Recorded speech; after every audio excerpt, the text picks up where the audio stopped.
wala po ako nararamdamang pain sa bone metastasis ko. Sana po, Lord, hinihingi ko po sana sa inyo, katulad po kayo po mga nandito. Siguro may mission pa sa akin si Lord, kaya po siguro na pinatayo niya ako.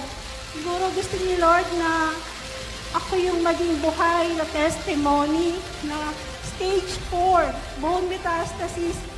Marami nagtatanong, may sakit ba ako? Para daw po ako walang sakit. Kaya maraming po salamat sa GPAX at nagkaroon po ng isang elixir. Diagnose po ako na may breast mass po ako. Yung dalawang breast ko po, umabot po siya ng 77 masses. Yung dalawa po. Yung left po is 50 and yung right po is 27 po. Pero thank you Lord kasi nung binayopsy po ako, ang result po niya is benign. After ko din pong mag-take nun ng elixir, it was really, truly amazing for me because I began to feel real changes. Yung dizziness ko, slow down. Tapos yung blood pressure ko po, na lagi ng 140, 150, nag-i-start na po siyang mag-normalize. First month pa lang po yun.